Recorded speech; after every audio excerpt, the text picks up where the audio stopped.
Hello friends, आज मैं आपके साथ एक नया टॉपिक लेके आया हूँ जिसे हम कहते हैं टेस्टिंग ऑफ हाइपोथेसिस। बहुत इंपॉर्टेंट है हायर लेवल पे। अगर आपने कॉमर्स, इकोनॉमिक्स या कोई मैनेजमेंट स्टडीज़ करनी है हायर लेवल पे तो आपके लिए बहुत ज़रूरी है। तो चलिए शुरू करते हैं। हाइपोथेसिस होते क्या हैं? A hypothesis is a statement about the population parameter. जो हाइपोथेसिस होते हैं वो एक स्टेटमेंट होती है कि पॉपुलेशन पैरामीटर इस तरीके से काम करता है या इस तरीके से चलता है। In simple words we can say that a hypothesis is a conclusion which is tentatively drawn on the logical basis. तो कुछ लोग ये कहते हैं कि हाइपोथेसिस एक लॉजिकल तरीके से एक टेंटेटिव स्टेटमेंट होती है जो टेंटेटिवली निकाली जाती है। और इसको सिंपल करने की कोशिश करते हैं, इससे एक स्टेप ऊपर चलते हैं और स्टैटिस्टिकल हाइपोथेसिस को डिफाइन करते हैं।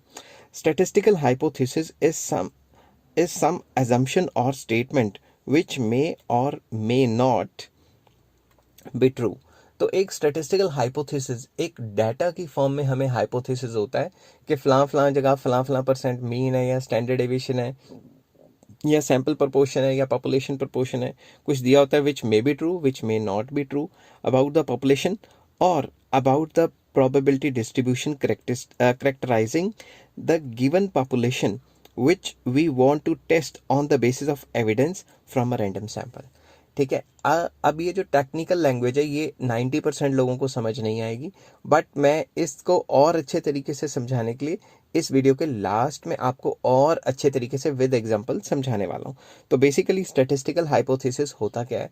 ये एक हाइपोथेसिस होती है जो कि स्टैटिस्टिकल फॉर्म में होती है, नंबर की फॉर्म में होती है। इसमें आपको कोई ना कोई पॉपुलेशन या सैंपल पैरामीटर दिया जाता है और उसके अंदर आप अपनी हाइपोथेसिस के अंदर ये डिफाइन करने की कोशिश करते हैं कि हमारा फलां फलां नंबर मीन है या फलां फलां जो हमारा है स्टैंडर्ड डेविएशन है या पॉपुलेशन प्रोपोर्शन है, वो नंबर की फॉर्म में जो भी आप हाइपोथेसिस बनाते हो उसे हम स्टैटिस्टिकल हाइपोथेसिस कहते हैं।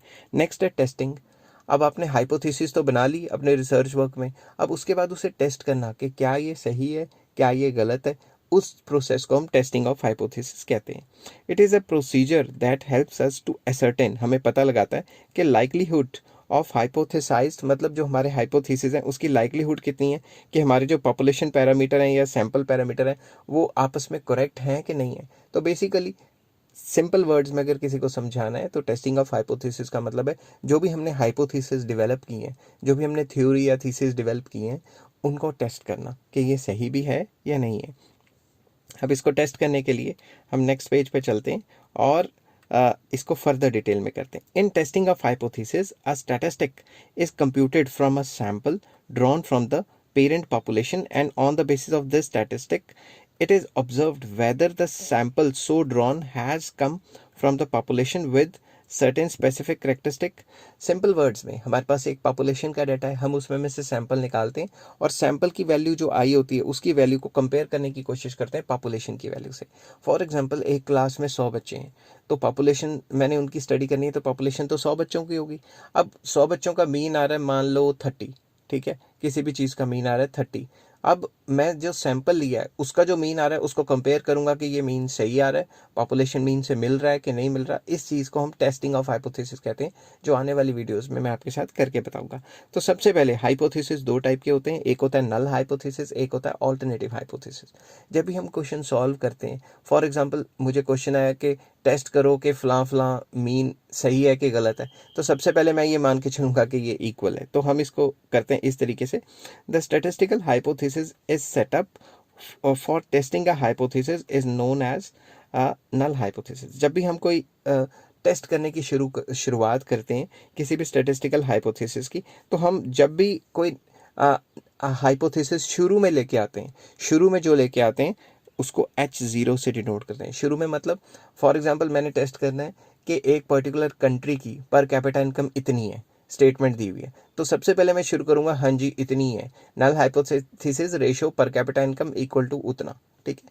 अगर ऑल्टरनेटिव पे चलेंगे तो नॉट इक्वल टू उतना। तो जब भी हम शुरू करेंगे, अभी इसको एग्जाम्पल से समझाऊंगा, एक बार ये हल्का सा रीड कर लूँ theoretical. A null hypothesis is set up in testing statistical hypothesis only to decide whether to accept or reject null hypothesis। Basically ये इसलिए बनाई जाती है ताकि हम ये देख सकें कि इसको एक्सेप्ट करना है कि रिजेक्ट करना है। it asserts that there is no difference between the sample parameter and population parameter. ये मान के चलता है कि सैम्पल पैरामीटर और पॉपुलेशन पैरामीटर में कोई डिफरेंस नहीं है, सैम्पल और पॉपुलेशन में कोई फ़र्क नहीं है, शुरू में ये मान के चलते हैं, और it is denoted by H0.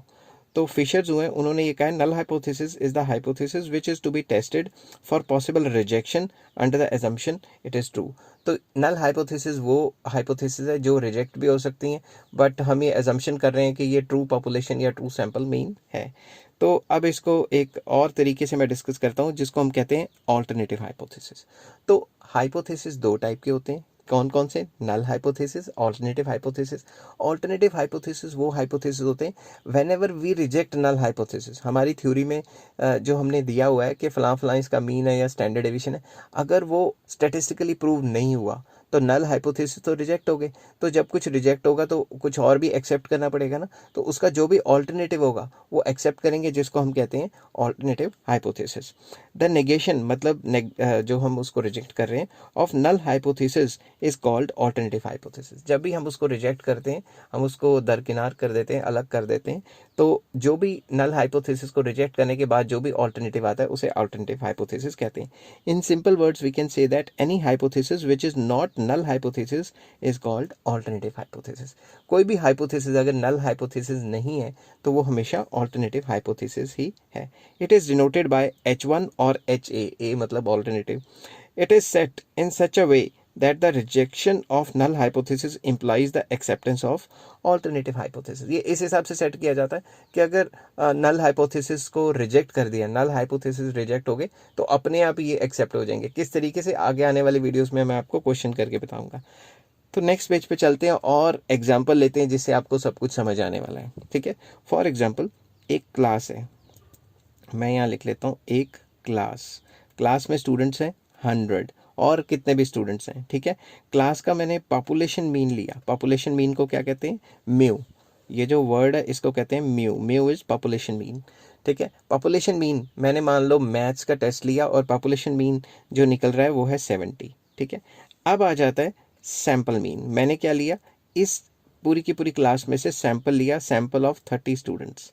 ठीक है. तो टोटल नंबर ऑफ स्टूडेंट्स तो 100 थे, मगर मैंने 30 स्टूडेंट्स का सैंपल लिया. ठीक है. अब ये जो 30 स्टूडेंट्स का सैंपल लिया है उसका जो सैंपल मीन आ रहा है वो आ रहा है 50. ठीक है. अब जो पॉपुलेशन मीन आ रहा था वो आ रहा था 70. अब इसको टेस्ट करना है कि भाई हमने जो सैंपल मीन निकाला है वो पॉपुलेशन मीन के आसपास है या नहीं है, जो हमारा सैंपल है वो सही है या गलत है. सैंपल मीन और पॉपुलेशन मीन बराबर नहीं आ रहे, तो क्या ये सही है, क्या ये गलत है? इस चीज़ को हम टेस्टिंग ऑफ हाइपोथेसिस कहते हैं. तो बेसिकली जो हमने ये हाइपोथेसिस दिया है इसको टेस्ट करना. ठीक है. तो इस हाइपोथेसिस को टेस्ट करने को हम क्या कहते हैं? टेस्टिंग ऑफ हाइपोथेसिस कहते हैं. तो इसमें अगर हम नल हाइपोथेसिस लेंगे तो हम लिखेंगे H0 ratio mu equal to 70 कि भाई जो पॉपुलेशन मीन है वो सही है. अगर ये रिजेक्ट हो जाता है तो इसका alternative hypothesis H1 ratio mu not equal to 70. ठीक है. कि भाई 70 नंबर नहीं है. इसमें ऐसे भी हो सकता है कि जो म्यू है पॉपुलेशन मीन है ग्रेटर देन 70. ठीक है. इसमें यह भी हो सकता है कि लेस देन 70, कोई भी नंबर आ सकता है. समझ गई बात?